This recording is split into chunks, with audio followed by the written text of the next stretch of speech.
실시간으로 볼 수도 있습니다. 채팅도 할 수 있고 예. 지금 버뜩혀 보이소. 자랑스런 자갈치 아줌매네. 코로나19 오미크론 변이 대유행이 정점을 향해 달려가고 있습니다. 전날 누락된 환자 수가 더해졌다 하지만 그래도 증가폭이 너무 큰 것 같아서 걱정이고요. 그런데 이것 또한 정점이 아닐 수도 있다 해가 그것도 또 걱정인데 예. 앞으로 괜찮을까 예? 오늘 또 코로나19 상황 진단해 보겠습니다. 예, 대한가정의학회 코로나19 비상대책위원이시죠. 동아대학교 병원 한성호 교수 전화 연결돼 있습니다. 교수님 안녕하십니까? 안녕하십니까? 예, 안녕하십니까. 예, 어제 국내 코로나19 신규 확진자가 62만 명을 넘어섰습니다. 예. 야, 이게 정말 어마어마한데 일단 코로나19 상황부터 좀 진단해 주실까요?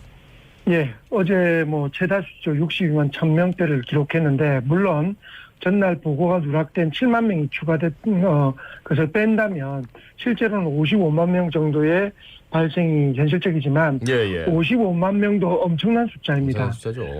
그리고 기본적으로 우리가 양성으로 되는 확진된 환자의 2배 정도가 실제로 확진된다고 통계적으로 보고 있거든요. 예. 그러면 실제 국민들이 확진된 거는 100만 명 정도가 확진됐다라고 예측을 하고 있는데, 그렇다면 정말 엄청난 숫자입니다. 전 국민의 그러니까 16%가 지금 코로나19가 객관적으로 825만 명이니까 네네. 요 몇 주 사이에 확진이 됐고요. 그렇지만 이 정도가 지금은 예측대로 하면 20% 이상이 지금 감염된 걸로 예측되고 있습니다. 지역 발생 군 중에 고위험군 60세 이상인 분이 18.3%, 18세 이하는 24.3%로 집계가 되었습니다. 네. 아니 근데 애초에 이제 정점이 한 37만 명쯤 될 거다 했는데 지금 사실 그 2배 가까이 되는 확진자가 나와서 이 앞으로 확산세는 어떻게 될 걸로 보십니까? 이 이유가 여러 가지로 생각하죠. 예. 스텔스 오미크론과 그리고 BA2라고 불리는 기존 오미크론보다 조금 더 전염력이 강한 오미크론이 점점 우세종으로 변하면서 예. 이런 확산세가 더 늘고 있다라는 추측을 하고 있는데요.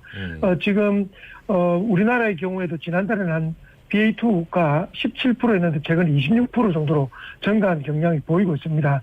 전 세계에서는 지금 60% 정도가 점유율이 보이기 때문에 훨씬 더 많은 그 BA2의 확산세가 많을 것으로 예상이 돼서 예. 현재 정부가 예측했던 것처럼 현재 그 정부는 37만 명 전후로 네네. 정점을 찍는 것이 지금 이번 주 23일 전후에 아마 찍게 될 것이다 라고 예측은 했는데, 벌써 예측보다 여러 가지 변수가 있다고 해서 2배 이상이 확산이 되고 있고, 그리고 또 하나는 이 변수도 수학적 계산이기 때문에 언제든지 여러 가지 다른 경우의 수 때문에 더 올라갈 수도 있고 지속기간이 더 늘 수도 있다고 예측되고 있고, 전문가 그룹에서는 100만 명까지 확산이 될 수 있다. 1일 확진자가 100만 명까지 될 수 있다라고 우려를 하고 있습니다.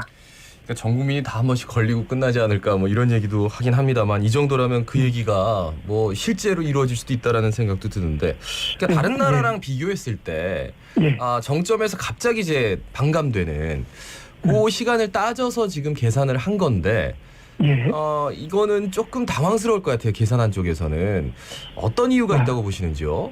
맞습니다. 지금 이제 물론 모든 상황들을 다른 나라와 바로 비교할 수는 하지 못하는 건 여러 가지 고려점이 있기 때문입니다. 예. 그렇지만 우리가 늘 방송에서 가장 우려했던 나라가 얼마 전까지만 해도 영국이고 미국이고 유럽이고 이러지 않았습니까? 그랬죠. 그런데 그런 나라들이 100만 명당 최고 정점을 찍었을 때 100만 명당 최고의 확진자가 2,600명, 영국은, 미국은 2,400명 수준이었습니다. 홍콩 같은 경우도 지금 정점 100만 명당 신규 확진자가 5,800명, 굉장히 많다고 했거든요. 프랑스도 5,400명. 근데 지금 한국이 100만 명당 6,700명입니다. 그러니까 정점을 찍었을 때 인구 대비로 봤을 때는 영국과 미국이 2배 이상으로 지금 우리가 지금 확산이 엄청난 편이죠. 이걸 봤을 때는 앞으로 이런 확산세가 정점이 찍지 않은 상태에서 이 정도 수치라면 아마 전 세계적으로 유례없는 정도의 어떤 퍼센트로 확진되지 않을까 생각합니다. 물론 이스라엘 같은 경우는 하루를 봤을 때 당일 19,000명을 찍은 적도 있지만 나라의 어떤 인구 규모 이런 걸 봤을 때는 사실은 비교하기가 어려운 부분이 있습니다. 네. 네네. 그러니까 이제 확진자가 지금 너무 많이 나오고 있는 상황이다 보니까 지금 방역 체계 속에서는 너무 지금 의료진들이고 또 관련 공무원들이 너무너무 힘들다 이런 얘기를 많이 해주시는데 대책 마련이 좀 있어야 안 되겠습니까? 네, 이게 안타깝습니다. 왜냐하면 어제 그 사망자 수도 물론 그 지연된 사망자 쪽까지 포함돼서 발표는 했지만 400명대를 예. 발표를 했거든요. 200명, 400명 이런 숫자가 점점 적은 숫자가 아닙니다. 그리고 이제 이런 숫자가 사망자만 봤을 때 그렇고 그 사망자 이전에 우리가 사망을 막고 있는 위중증자 그리고 중증자를 까지 포함한다면 엄청난 숫자가 지금 병원을 방문하고 있거든요. 예. 실제 국민들의 불만도 많습니다. 뭐 손놓은 방역이다. 그리고 뭐 셀프 방역이다. 뭐 이런 정도로 무증상자나 경증자 같은 경우는 예전과 다르게 모니터링도 없고 그리고 셀프로 자기가 뭐 약을 사서 먹고 심지어는 약국에 가면 목 감기약이 동일할 정도의 그런 상황이거든요.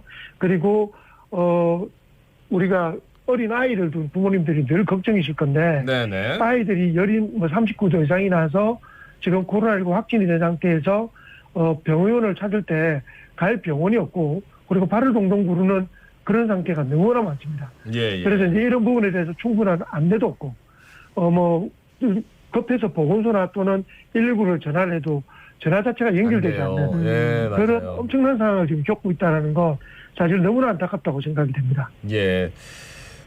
뭐 저도 확진이 됐다가 뭐 7일 후에 격리가 풀려가지고 끝났습니다만 보니까 전화 안 되는 게 제일 힘들고 맞습니다. 그리고 이제 공무원들이 전화가 와도 그러니까 못 받는 경우에는 또 한참 있다 와요. 그러니까 여러 가지로 그러니까 혼자서 좀 이겨내야 된다. 그런 외로움을 느끼는 분들이 분명히 지금 많이 계실 것 같아서.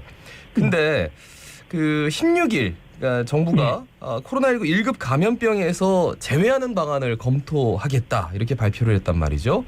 이거 어떤 내용입니까? 정부가 2020년부터 감염병을 심각도, 전파도에 따라서 1급에서 4급으로 분류하고 있습니다. 그래서 각 등급별로 확진자의 신고나 관리 체계가 다르게 적용이 되고 있는데요. 현재 코로나19가 속한 건 1급 감염병입니다. 1급 감염병에는 뭐 에볼라, 사스, 메르스, 그리고 뭐 패스트, 천연두 이런 소위 말해서 무서운 그런 질환들이 대표적으로 들어가 있는 거죠. 만약에 확진되면 즉시 의료진이 방역당국에 신고를 하고 확진자를 음압병동 등에 격리하도록 되어 있습니다. 그래서 현재 코로나19도 의료진이 발생이 되면 바로 당국에 신고하고 확진되는 경우는 의료기관 또는 자택에서 격리를 하게 되는 거죠. 또 하나는 이제 1급 전염병의 경우에는 국가가 전염 치료비 전액을 지원합니다. 그래서 격리 병상 비용, 입원 비용 포함해서 그다음에 경구용 치료제인 박스로비드 투약 같은 경우에도 정부가 전액 부담을 하고 있죠. 이제 그런 부분에서 현실적으로 이렇게 관리하는 것이 불가능한 상태이다. 그렇지만 이 급을 낮춰서 좀 격리나 이런 부분도 풀고 현실적인 접근을 해야 되지 않겠나라는 고민인 것 같습니다. 그런데 이제 결핵 수도 같은 경우는 2급이고요. 화상풍 7명 같은 경우가 3급으로 분류되고 4급이 이제 우리 독감, 매독 같은 이런 게 4급인데 4급은 따로 신고를 할 필요가 없는 정도의 수준, 관리 수준입니다. 그래서 이제 4급에까지는 내려가지 않겠으나 좀 더 병원에서 격리를 조금 원활히 하고 치료를 좀 원활히 해야 되지 않느라는 이런 요구를 하는데 실제로 등급을 낮춘 경우는 2020년 이후로 한 번도 없었습니다. 뭐 지금 검토하겠다고 한 거기 때문에 아직 결정된 건 아니지만 그럼 이제 말씀 중에 제일 귀에 들어오는 게 만약에 이제 제외되면 1급 감염병에서 그러면 앞으로 뭐 검사나 치료, 투약 비용 이런 거 같은 거 다 본인이 부담해야 되는 겁니까? 그럴 가능성이 있습니다. 일단 등급을 낮춰서 격리 의무가 해제되면 치료비, 생활비 모두 환자가 부담되고 뭐 그리고 이제 격리병상 입원비 이런 것도 일부는 환자가 부담할 확률이 높기 때문에 물론 이제 그렇게 되면 진짜 의료의 사각지대에 빠지고 실제로 그 많은 비용을 환자가 부담하지 못하는 현실적 문제도 생긴다고 생각을 합니다. 이제 그런 부분들은 아마 보완된 상태에서 등급을 낮추지 않을까라는 생각은 하지만 이 등급을 낮추는 것도 현실적이고 기술적인 부분에서는 뭐 이해되지 않는 바는 아닙니다. 그렇지만 국민들이 불편함을 없애거나 또 국민들이 경제적으로 또 부담을 주는 이런 부분들은 최대한 국가가 좀 그 부담을 책임져야 되지 않을까라고 생각을 합니다. 그러니까 신속 항원 검사를 지금 동네 병의원에서 하고 있는데 예. 굳이 비대면 진단을 받고 거기에서 뭐 비대면으로 약을 받고 이럴 필요가 있느냐라는 논란이 분명히 있어요. 왜냐하면 이미 양성 판정을 거기서 해주는데 예. 치료도 뭐 하면 되는 것 아닌가라는 것에 대해서 예. 그런데 예. 분명히 이제 약값도 그렇고 뭐 굉장히 오랫동안 또 지속되는 분들도 있기 때문에 이런 것들에 대해서 지금까지는 계속 무료로 이제 처방하고 진료하고 이제 약값도 안 받았는데 이게 유료화된다는 것, 그거는 조금 걸리니까 그거는 좀 보완할 필요가 있다라는 생각이 듭니다. 예, 맞습니다. 거리두기 오늘 이제 논의가 본격화될 것으로 보이는데 뭐 자정 8명 뭐 이런 얘기가 나오네요. 어떻습니까?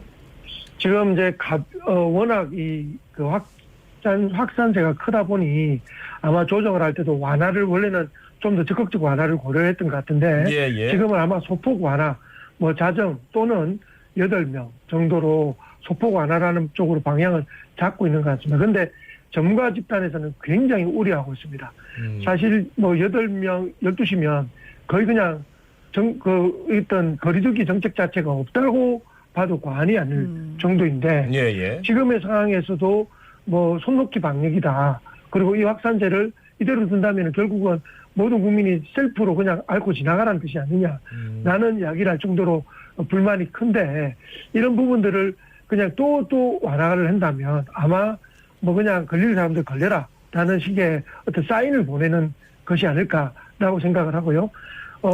강화하는 부분은 어려움이 뭐 있을 것 같지만 최소한 완화하는 사인은 조금 조심해야 되지 않을까라고 저는 개인적으로 생각을 합니다. 네네. 이런 부분들이 100만 명까지 만약에 확진이 되고 그 사이에 의료 사각지대에 놓이는 그런 분들이 안타까운 어떤 사망이나 위중증으로 고생하는 것을 감안한다면 병행당국도 여러 어려움이 있겠습니다만 최소한 이런 완화의 사인 그리고 아무렇지 않다라는 사인을 자꾸 보낸다라는 것은 좀 무책임한 것이 아닌가라고 전문가그룹 포함한 저도 똑같은 의견을 피력하고 싶습니다. 의료인의 입장에서는 그렇게 말씀하실 수도 있는데 지금 뭐 자영업하신 분들 너무 어렵다고 너무 하시니까. 어려우니까 그리고 11시와 12시가 뭐 무슨 차이냐 뭐 이런 얘기도 있고 뭐 6명과 8명이 무슨 차이냐 분명히 여러 가지로 고려할 부분 고려해야 될 것 같습니다. 말씀 잘 들었습니다. 고맙습니다. 예, 고맙습니다. 대한가족의학회 코로나19 비상대책위원 동아대학교만 한성호 교수였습니다.